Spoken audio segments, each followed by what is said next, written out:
Hello everyone, I'm super excited to meet you again with another useful video. In this video, we will discuss about critical path and float. I will demonstrate you how to identify a critical path in a schedule, also how to calculate float values for all the other non-critical paths. So watch this video till the end. I will also demonstrate you how to use MS Project to identify the critical path and also the floats. So let's get started.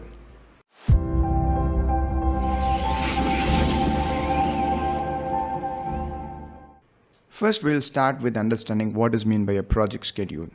After we begin with the activity identification process, we estimate them and then we will understand the dependency between the activities. When we put the dependencies of the activities and the estimations together, we get the project schedule. So here if you see, we have a very simple schedule. A schedule is made of many activities done in a particular sequence. Let's assume that you're constructing a big mansion, and in this mansion you have many major scope deliverables. For example, the mansion itself, and then we also need to construct a outdoor auditorium and the swimming pool and the garden. So all these objectives can be done concurrently. However, if you take each objective, for example, let's take the mansion. Well, this house need to be constructed right from the excavation work, right? The first activity would be the excavation. Then we go for the foundation. Then once the foundation is done, we raise the building. So these activities need to be done in the particular sequence so that we can produce the deliverable or produce the output. So in this schedule, we have many sequences of activities. Each sequence is called as a path. So a path is made of a sequence of activities. In this schedule, we have a start date and an end date, and we have multiple paths. As I already told you, a path is made of sequence of activities. Now, in this schedule, first let's find out how many number of paths are there, and then we have to find out the longest path in the schedule, and that would be the critical path. And after finding this, we will calculate the float. Okay, now let's first find out how many paths are there in this schedule. So I'm going to use different colors to trace each path so that it is easy for us to visualize them. So here we have the first path. So this is path number 1. Right? Here we have path number 2. And this is path number 3. You see, this particular path diverge here and form a new route or a path. So this is path number 3. And here we have path number 4.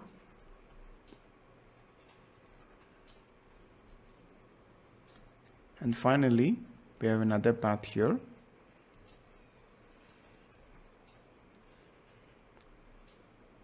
This is path number 5. So let's mark them 1, 2, 3, 4, and 5.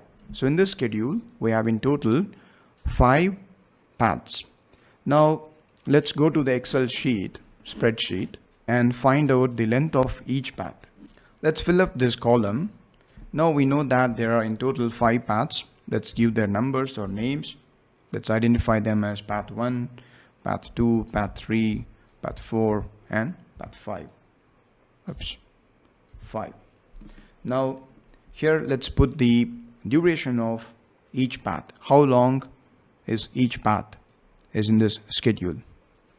Okay, to find that, we need to add up the duration of each task in that particular path. For example, if you take path 1 is made of task 1, 2, 3, 4, 5, and 6. So therefore, we need to add up the duration of each individual task in that path to find out the total path duration or its length. So let's do that. So I'm going to add up the numbers. So task 1 is of 1 day duration, plus we have another task 2 of 2 days duration plus task 3 of 1 day duration plus task 4 of 1 day duration plus task 5 of another day duration plus task 6 of another day duration. So when you enter, we found that it is 7 days of duration. Likewise, I'm going to do this for the other paths to find out their duration. I'm going to fast forward this video. Okay, now we have the duration, path duration of each path in this column. And now it's time to find out the project duration. Well, project duration is determined by the path which has the longest duration. All right. If you look at this 5 paths, it's very evident that path 1 is the shortest path. So if everything goes according to the plan, on 7th day, we will be completing task number 6, isn't it? But still, you cannot say we can close the project. The project cannot be completed or cannot be closed until we complete all the planned tasks and activities inside the schedule, isn't it? So the first sequence or path that will be done would be path 1 because it is the path with shortest duration. The second would be the second path. On 14th day, we will be done with activities in path 1, path 2, path 3 and path 5, isn't it? Still, you cannot close a project. So we have to wait until we complete all the activities in path 4. Since task number 15 is the last task in path 4, before completing task 15, we cannot close a project. And because path 4 is the longest path, which is of 15 days duration, it is a critical path. Though we complete all the activities in other paths, we cannot close a project until we finish all the activities in the critical path, that is path number 4. And the last task in path number 4 is task 15. And therefore, the longest path in the schedule determines the project duration. So I'm going to take 15 as a project duration and I'm going to put that for all the paths, because whether you complete path number 1 on 13th day or 14th day, until we finish activity number or task number 15, we cannot close a project. So therefore, the project duration will be 15 for all the paths. So once you know the project duration, it's time to calculate the float. So to calculate the float, we have to take the project duration and subtract that with the corresponding path duration. So let's take the first case. Let's calculate float for path number 1. So I'm going to take the project duration, that is 15, and I'm going to subtract the path duration. That will be 7 days. So when I do that, I get 8 days. So this path has 8 days of float. When I say float, we are talking about schedule flexibility. Let's say task 3 has been assigned to Bob, and Bob has taken a leave or not able to perform the work as expected. He's taking more time. And if there's a delay of 2 days or 3 days, still you will be able to complete the project according to the planned due date, because you have 8 days of float there. So unless you exceed the total amount of float you have in a particular path, you won't be able to affect the project schedule. All right. Float is all about schedule flexibility. So in this path, in path 1, you can accommodate 8 days of delay. You can start a task late, or that could be a delay due to material shortage or manpower issue, or people are not performing with the expected efficiency, a lot of rework, whatever it could be. If the consolidated delay in that particular path, if it's not exceeding 8 days, you won't affect the project end date. So float is all about schedule flexibility, and it's a form of asset. Okay. So let's do this for the other paths. I'm going to drag this formula for all the cases, and we found that this much amount of float is there in each path, because the The float is calculated based on project duration minus path duration. Project duration is fixed for all the cases. It's same for all the cases, but the path duration is different, isn't it? And therefore, for every path, you will get different amount of float. Now, if you notice, this particular path has zero value of float. The reason is quite obvious because the critical path decided the project duration, and hence 15 minus 15 gives us zero float, and that's why we call this as a critical path. It has no schedule flexibility. Even if you have 1 day of delay inside activities or tasks which are present in the critical path, it's going to impact the project end date. You won't be able to finish the project according to the planned finish date.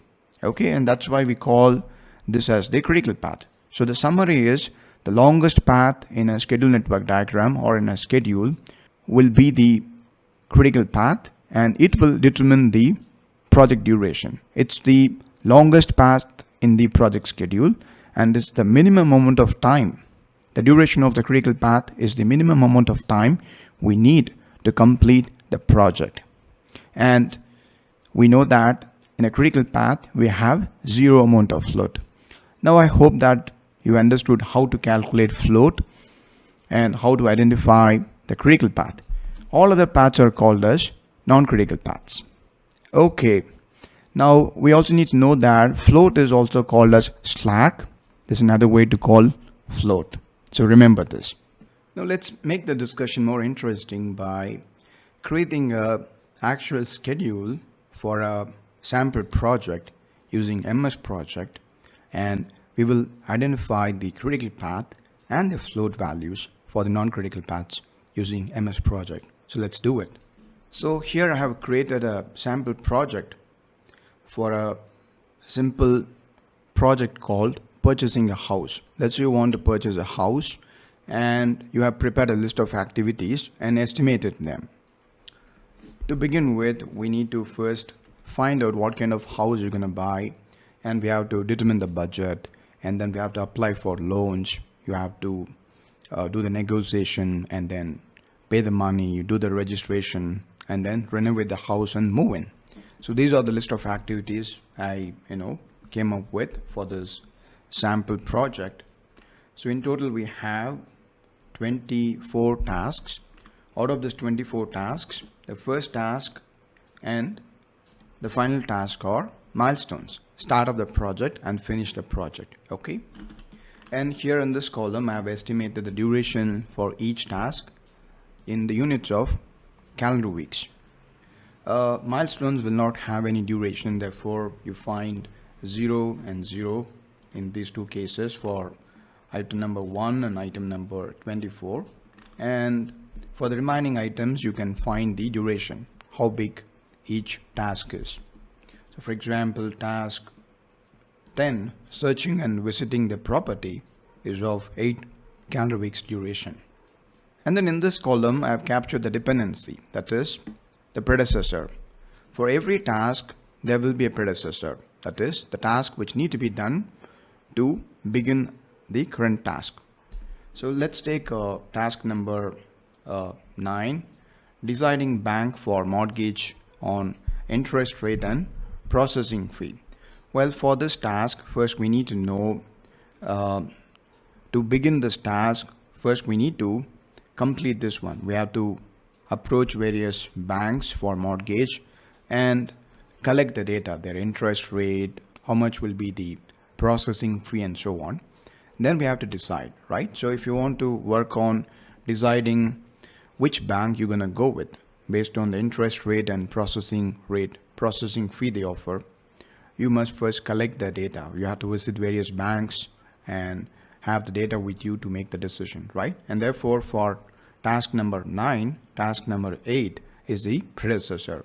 There are some tasks which might have more than one predecessor. For example, if you take this one, apply for loan with bank, we need to first complete deciding the bank where we're going to take the loan. That's task number 9. Also task number 14.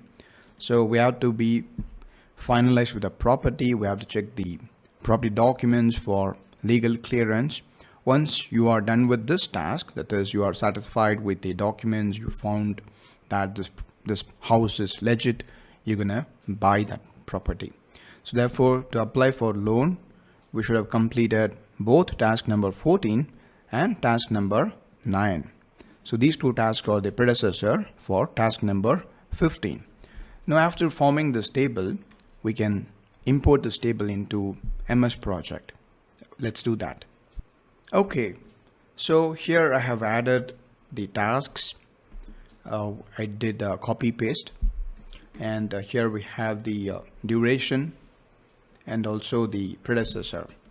And you don't have to worry about the start date and finish date of each activity.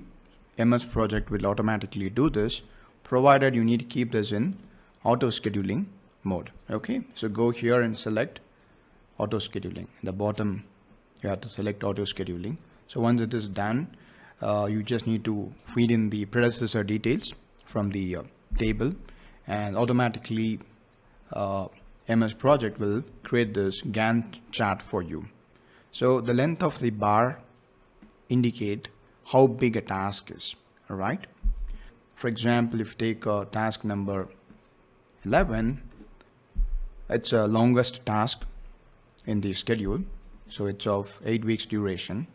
And to begin this one, searching and visiting the property, first we should complete these two activities. That is, enrolling in various property search websites so that you can go and find available properties so that you can go and visit them.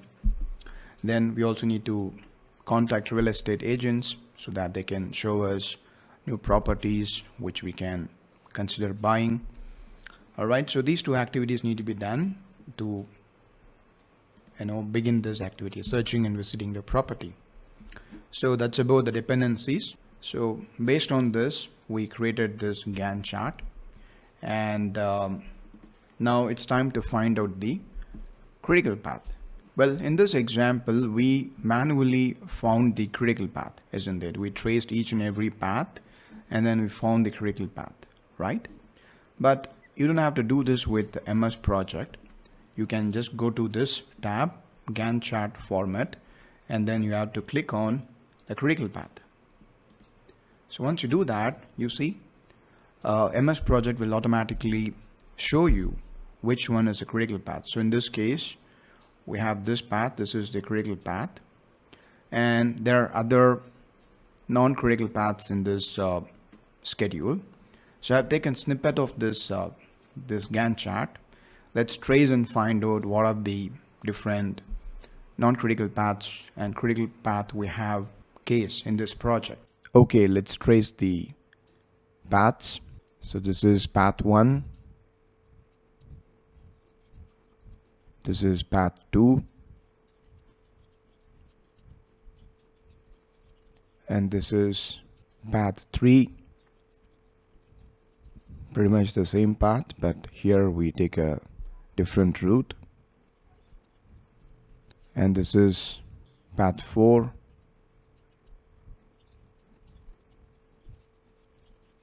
And we have one more path, the last path. Now let's name them. Alright, so we have traced all the 5 paths in this schedule. These are the 5 paths I have identified in this schedule. If you can find more than 5 paths, please let me know in the comments. Now out of this 5 paths, path 4 is the critical path. Alright, and this is a path which determines the project duration, because this is the longest path, and so it determines the shortest amount of time needed to complete the project. I hope you like this exercise. So we have identified the critical path easily by selecting this checkbox. How about float? We know that float is also called a slack. You see here there's another checkbox for slack. Select this one, and can you see these dark lines? So these lines indicate we have some amount of float in this path and in this path. Okay, so of course float will be available in non-critical paths. So you could see here we have small amount of float, also here, all of them are in the other paths, non-critical paths. Now let's play with this Gantt chart to see how floats actually help the project managers to easily manage the projects. Let's take this particular task. Let's say this task is originally planned to take only 1 week of time. I'm going to increase this duration. For some reason you took more than 1 week. Let's say you have taken 2 weeks of time. Have a eye on this project end date. It's 30th August. So I have increased this to 1 week, added 1 week of delay. So the duration of this task got increased, but still you see the project end date is intact. So I'm gonna change this to another 1 week. Still the project end date is intact. Of course we are losing float here. I'm gonna make another task in this path, non-critical path, to take more time. You see nothing is happening to the project end date. So until you consume this available float in this path, okay?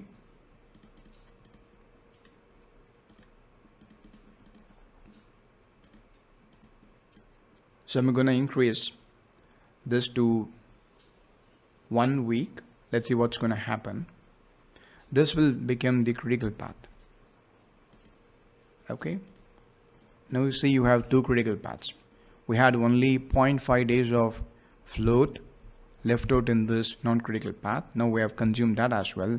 And so we have two critical paths of same size.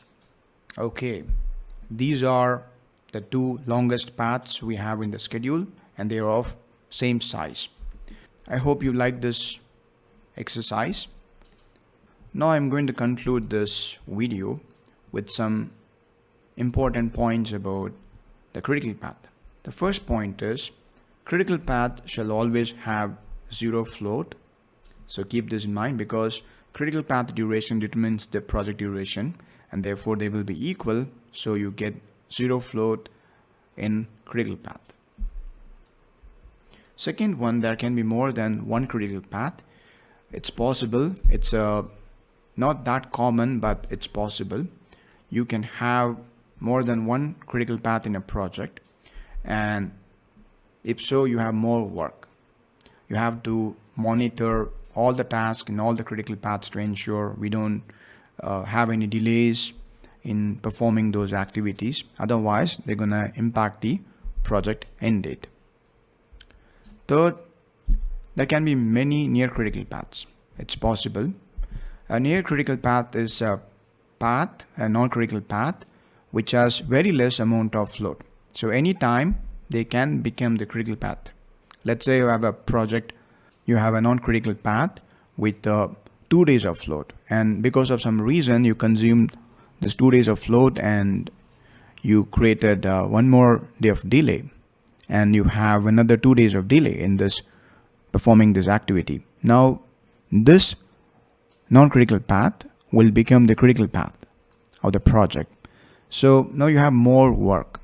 If you see near critical paths, keep them under radar along with the critical paths you have in your project, and do risk management. The next point is we have something called negative float. Let's say you have an imposed schedule constraint. That is, your management says we need to complete the project on or before a particular date. Or after creating the schedule, we did the baselining, and you have a schedule baseline now. During execution, let's say you taken more time to perform the activities, and because of this, either the critical path has grown or a near critical path has become a new critical path. Either way, the baseline value, that is, let's say you're going to complete a project in 30 calendar weeks. Because of the delay, one of the path has become 31 calendar weeks duration. Now if you take the project duration 30 and subtract that from 31, your project duration is 30 and you have a path which is longer than this duration. Let's say this is 31 calendar weeks. Now you get -1 calendar week. So when you get negative float, what you got here is negative float. So float calculation is very simple. We take the project duration and subtract that from the path length. So we did this here and we found that -1 calendar week of float. So this is an indication that you won't be able to complete the project on schedule. Okay. The last one is, don't try to apply things like schedule compression techniques like fast tracking, crashing on activities on a non-critical path, because they only add any value to your project and your schedule if you apply them to activities on the critical paths. In non-critical paths, you already have float, so you cannot compress the schedule further until you work on activities on the critical path. You have to shrink the size of the critical path, not the non-critical paths. So they have no impact over your schedule because you already have float there. Your project duration is determined by the critical path size, and therefore if you want to compress your schedule, apply fast tracking and crashing on activities on the critical path. So with that, we are done with this video.